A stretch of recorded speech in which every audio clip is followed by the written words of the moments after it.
Good morning friend, শুভ সকাল। তো এখন সকাল 9টা থেকে ব্লগটা শুরু করলাম। দেখতে পাচ্ছ আমার মেয়ে সবে ঘুম থেকে উঠলো, মেয়েকে ব্রাশ টাশ করে দিকে ডিম সিদ্ধ বসিয়ে চলে এসেছি বিছানা গুছাতে। কারণ এইভাবে করে আমি সকালে কাজ করি, আর আমি একটু লেট করে ঘুম থেকে উঠি আমার মেয়ের সঙ্গে, কারণ রাত্রিবেলাতে খুব একটা ভালো করে ঘুমোতে পারি না, কারণ আমার মেয়ে খুব রাতে খুব দেরি করে ঘুমোয়। আর মেন জিনিসটা কী বলতো, ঘুম না হলে না কোনো কিছু ভালো লাগে না, কারণ সারাদিন না আমি একটু ঘুমাতে পারি না আমার মেয়ের জন্য, কারণ আমার মেয়ে সারাদিন ঘুমায় না, ওর সঙ্গে আমাকে জেগে থাকতে হয়। মানে কী পড়বো, আমার এতটা কষ্ট হয় যদি কখনো ঘুম পাই না, আমি যেন ঘুমাতে পারি না। ওই কারণে সকালে আমি লেটে ঘুম থেকে উঠি, কারণ এখন আমার দায়িত্বটা কমে গেছে, মা রান্নাবান্না পুরো দায়িত্ব নিয়ে নিয়েছে, আর কাকা সুস্থ হয়ে গেছে, ঠাকুমাও সুস্থ হয়ে গেছে, আর বাবাও একটু লেট করে ঘুম থেকে ওঠে। তো বাবার চাটা আমি দিই, না হলে মাই দিয়ে দেয়, কারণ মা এখন অনেকটা সুস্থ হয়ে গেছে, সুস্থ হয়ে গেছে মানে ভালোই সুস্থ হয়ে গেছে।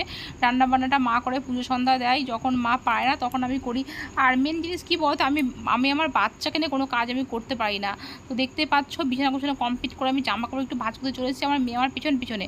আর আমার মেয়ে আমার পিছনে না থাকলে মেয়ের পিছনে আমাকে থাকতে হয়, কারণ আমার মেয়ে এত দুষ্ট নয়, যদি আমি চোখে চোখে না রাখি না, মানে কি বলবো, এই তেলে শিশি ফেলে দিবে, এই জল ফেলে দিবে, বেসিংয়ে জল চলে আসবে, এই জুতো দিয়ে কাউকে মারবে। তো ওই ঘরে আমার দিদির ছেলেকে মারতে যাবে, দিদিকায় চলে যাবে, তো এরকম দুষ্টুমি করতেই থাকবে, দেখতে পাচ্ছ। আর আমার মেয়ে বায়না তুলেছে দোলনা চাই, মা আমাকে দোলনা দাও। আমি ওকে বলেছি আঙ্কেল এসে দিয়ে যাবে 7 দিন পরে, কারণ আমি অর্ডার করেছি, তো 7 দিন পরে এসে দেবে। তো দেখতে পাচ্ছ ডিম সিদ্ধ কমপ্লিট হয়ে গেছে, ডিম সিদ্ধ একটু নুন দিয়ে দিয়েছি। তো ভাই বলেছে ডিম সিদ্ধতে আমাকে কাঁচা নুন খাওয়ালে বাচ্চাদের ব্রেন ডেভেলপমেন্ট কম হয়। তো কিছু কারণে আমার মেয়ের অভ্যাস হয়ে গেছে, আমার মেয়ে এখন নুন ছাড়া ডিম খেতে চায় না, তো আমাকে একটু নুন দিতেই হয়। তোকে বলছি তুই একা খা, তুই একা খাবে, চলো খাইয়ে দিই ডিমটা। তো ডিম খাওয়া কমপ্লিট হয়ে গেছে। তো এখন 1 ঘন্টা পরে ভাত নিয়ে এসেছি, কারণ হচ্ছে ওকে এই টাইমে ভাত খাওয়ায়। আজ করে ম্যাম পাওয়াতে আসবে না, ম্যাম পাওয়াতে এলে পরে কী বলতো, মায়ের সবজিটা আমি কাট করতে, সেটা পারলাম না কাট করতে মায়ের সবজিটা, তো মা আছে কেটে নিবে। আর ম্যাম পাওয়াতে না আসলে খুব সমস্যা হয়, প্রচণ্ড সমস্যা হয়ে পড়ে, কারণ ম্যাম যে টাইমটাতে আসে 10:30টায়, ওই টাইমটা আমি স্নানটা কমপ্লিট করিনি, সেটা আমি করতে পারবো না, জানি না কী করে করবো।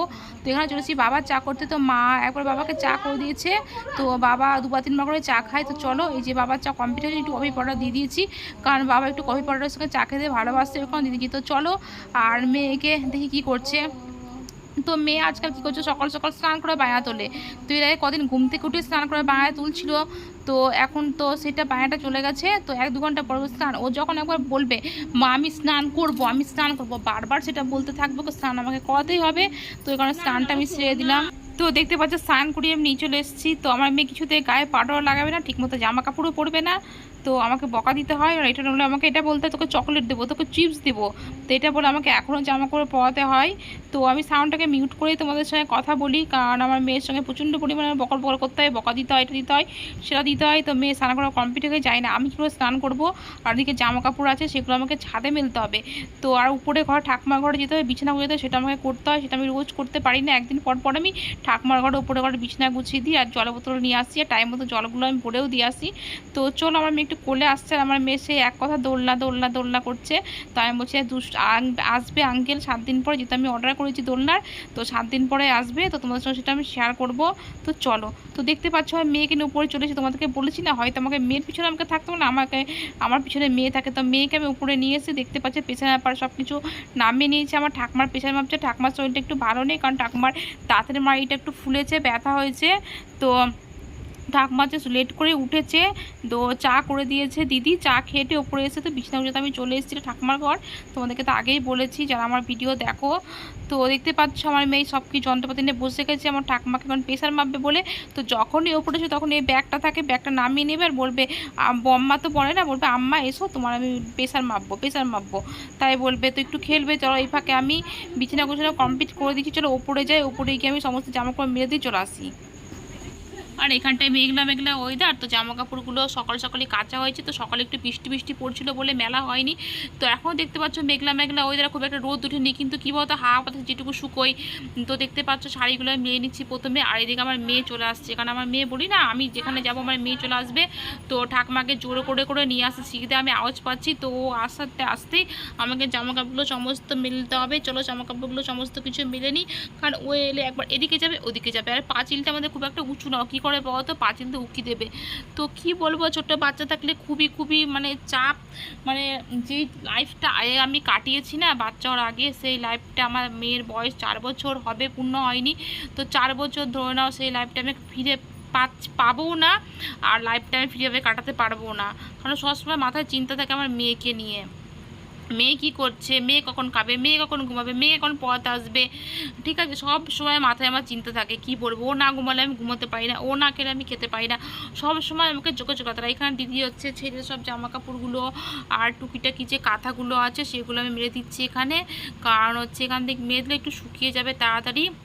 তো দেখতে পাচ্ছ কতগুলো জামা কাপড় আমাদের, মানে 2 বালতি জামা কাপড় সব রাখা ছিল, আর নিচে কিছুটা তো মেলা আছে। কার নিচে মেলেছে কারণ ঝটপট করে আমি তুলতে পারবো যদি বৃষ্টি চলে আসে, আর দিদি তুলে নিবে, মা তুলে নিবে। আর ওপরে কি বলো তো, ওপরে এলে পরে না সঙ্গে সঙ্গে আমি আসতে তো ছাদ, তো সঙ্গে সঙ্গে আমি আসতে পারি না। আর আস্তে আস্তে বৃষ্টির দিন, এই বৃষ্টি এই রোদ, এই দেখতে পাচ্ছ কত রোদ উঠেছে। এই যে আমার মেয়ে চলেছে দেখতে পাচ্ছ বোম্মার পেছনে পেছনে, তো সঙ্গে সঙ্গে আসতে পারি না, তো সমস্ত কিছু ভিজে যাবে বলে আমি দিইনি। তো এখন দেখছি রোদটা উঠছে, যদি 2 ঘন্টা থাকে তাও জলটা শুকিয়ে যাবে, কারণ বৃষ্টির দিনের সব কিছু তো শুকানোটা দরকার আছে। তো দেখতে পাচ্ছি আমার মেয়ে একবার এদিকে একবার ওদিকে এদিক ওদিক করছে, মানে আমি ওকে বলছি বাবু এটা ধরে তো বারবার এটা ওটাই ধরছে। আর জল ছিল দেখতে, জলগুলো চিপে চিপে আমাকে মেলতে, তো চলো। তো জামা কাপড় মেলা হয়ে নিচে চলে এসে দেখতে পাচ্ছি এখানেতে কাকার সব জামা কাপড় আছে, এগুলো একটু ভাজ টাজ করে নিচে চলে যায়, কারণ আমার মেয়ে আছে তো আমার নিচে যাওয়ার চিন্তাটা নেই, কারণ আমার সঙ্গে আছে। কাজ করতে গেলে আমার মেয়েদের পাশে থাকে তাহলে আমার চিন্তাটা তো হয়, আর পাশে না থাকলে নিচে দিয়ে থাকা চিন্তা হতো, এই নিচে কী করছে নিচে কী করছে। তো এখন বাজে পুরো 12টা। তো দেখতে পাচ্ছ বাবু সোনাকে নিয়ে আমি বেরিয়ে গেছি, কারণ বাবু সোনা আজকে ভ্যাকসিন হবে, তো হসপিটালে যাচ্ছি।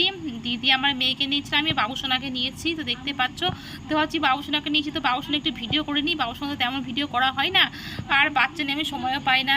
তো দেখতে পাচ্ছ বাবু আমার কোলে আছে, সোনা বাবু এ দেখতে পাচ্ছ। তো চলো হসপিটালে যাই না কতটা ভিডিও করতে পারবো, কারণ যতটা সময় হয় করবো, আর সময় মানে করতে পারবো না, আমার কিচ্ছু করার নেই। তো চলো যাওয়া যাক হসপিটালে। তো দেখতে পাচ্ছ এই যে আমার মেয়ে বসে গেছে ওর মাম্মামের কাছে, ওর মাম্মাম পেলে তো মাকে চায় না, মাম্মাম করবে ওর কাছে আছে, এখন মাকে ওর চায় না। তো দেখতে পাচ্ছ হসপিটাল চলে এসেছে, হসপিটালে কতটা ভিড় দেখতেই পাচ্ছ। তো আমাদের খুব তাড়াতাড়ি হয়ে যাবে, খুব একটা দেরি হবে না। তো চলো বাবুর ভ্যাকসিনটা নেওয়া যাক, কারণ বাবুর ভ্যাকসিনের ভিডিও আমি করতে পারিনি, এখানে বাবুর ভ্যাকসিন দেওয়ার পর ডাক্তার দেখাতে চলে এসেছি। হ্যাঁ, তো ডাক্তারখানা কমপ্লিট বাড়ি চলে যাবো। তো ব্লগটা আজকে এখানে শেষ করলাম, আর ব্লগটা বড় করতে পারছি না, পরবর্তী ব্লগ তোমার সঙ্গে আবার আসবো। তো চলো এখানে বাই বাই।